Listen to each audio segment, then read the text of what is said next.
Good morning વિદ્યાર્થી મિત્રો, કેમ છો બધા? મજામાં? ધોરણ 7 ની અંદર વિજ્ઞાન વિષય એમાં 7મો પાઠ. 7મા પાઠની અંદર મિત્રો આપણે પ્રશ્ન જવાબ પાઠ્ય પુસ્તકના કરીએ છીએ, જેમાં 7 પ્રશ્ન જવાબ આપણે પૂર્ણ કરી લીધા હતા. ધોરણ 7 પાઠ 7 પ્રશ્ન 7. હવે 8મો પ્રશ્ન. તમારી સાથે સાથે રફબુક ની અંદર તમે લખતા જાઓ અને રફબુક ની અંદર વ્યવસ્થિત અક્ષર લખજો. એટલા માટે 5-5 વાર બોલીને સંભળાવું છું. ઉદાહરણ સાથે સમજાવો કે ખાસ પ્રકારની આબોહવાકીય પરિસ્થિતિમાં અમુક પ્રકારના જ પ્રાણીઓ જોવા મળે છે. પ્રશ્ન નંબર 8. જવાબ મારી સાથે લખવાનો છે. ચાલો. પ્રાણીઓ જે પરિસ્થિતિમાં રહેતા હોય, જવાબમાં લખો પ્રાણીઓ જે પરિસ્થિતિમાં રહેતા હોય.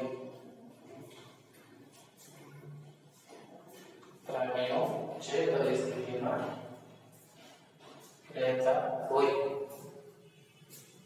તેમાં જીવિત રહેવા માટે, પ્રાણીઓ જે પરિસ્થિતિમાં રહેતા હોય તેમાં જીવિત રહેવા માટે અનુકૂલન સાધે છે.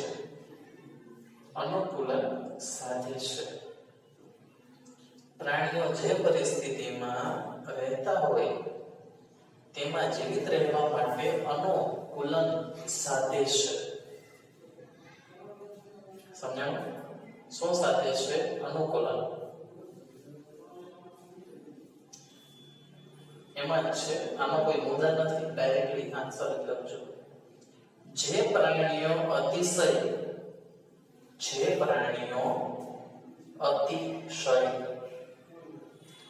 ઠંડી, જે પ્રાણીઓ અતિશય ઠંડી કે ગરમ આબોહવામાં રહેલા હોય, જે પ્રાણીઓ અતિશય ઠંડી કે ગરમ આબોહવામાં રહેલા હોય તેઓ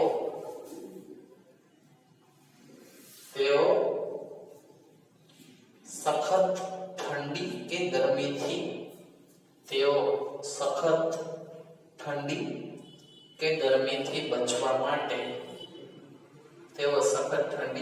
ગરમીથી બચવા માટે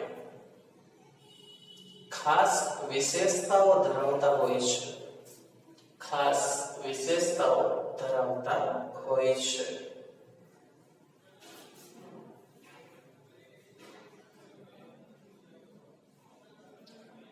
ધ્રુવ પ્રદેશ બરફ આચ્છાદિત છે. ધ્રુવ પ્રદેશ બરફ આચ્છાદિત છે. ધ્રુવ પ્રદેશ બરફ આચ્છાદિત છે અને ત્યાં વર્ષના મોટા ભાગના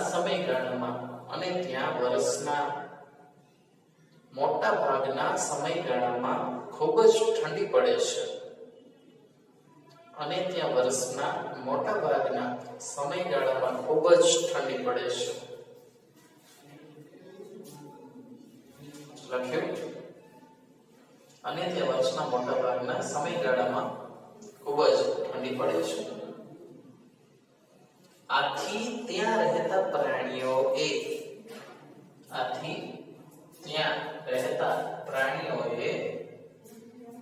આ ગંભીર પરિસ્થિતિ સાથે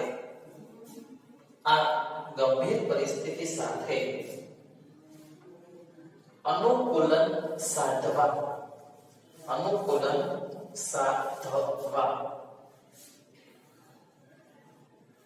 આથી ત્યાં રહેતા પ્રાણીઓએ આ ગંભીર પરિસ્થિતિ સાથે અનુકૂલન સાધવા ખાસ પ્રકારની લાક્ષણિકતાઓ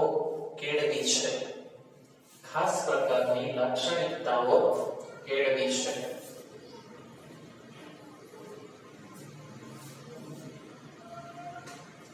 ત્યાં રીંછને ત્યાં રીંછને ઠંડી સામે રક્ષણ મેળવવા ત્યાં રીંછને ઠંડી સામે રક્ષણ મેળવવા પોતાના શરીર પર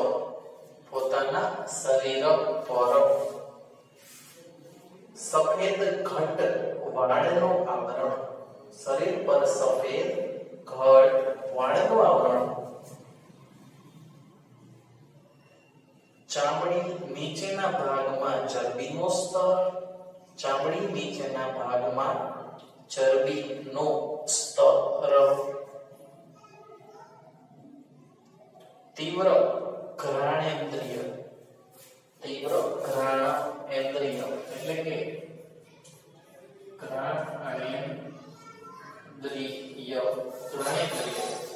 તીવ્ર ઘ્રાણેન્દ્રિય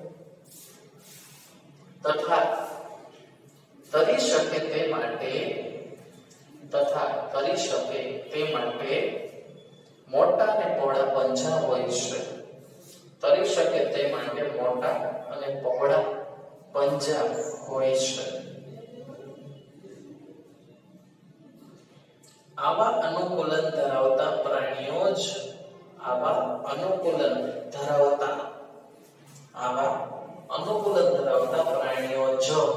અહીં જીવી શકે છે આવા અનુકૂલન ધરાવતા પ્રાણીઓ જ અહીં જીવી શકે છે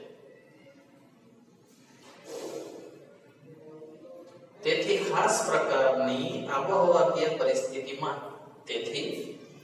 ખાસ પ્રકારની આબોહવાકીય પરિસ્થિતિમાં અમુક જ પ્રકારના પ્રાણીઓ જોવા મળે છે તેથી ખાસ પ્રકારની આબોહવાકીય પરિસ્થિતિમાં અમુક જ પ્રકારના પ્રાણીઓ જોવા મળે છે તો મિત્રો આજે આપણે પાઠ 7 ના પાઠ્યપુસ્તકના સ્વાધ્યાયના પ્રશ્ન નંબર 8 નો જવાબ જોયો જે મેં તમને લખાયો છે પ્રશ્ન બંને બોક્સમાં વાક્યના નોટમાં એક વાર એટલે કે 2 વાર લખવાનું છે ચાલો મિત્રો મળશું નેક્સ્ટ વિડીયોમાં ત્યાં સુધી બધા જ મિત્રો ઘરે રહો સુરક્ષિત રહો થેન્ક યુ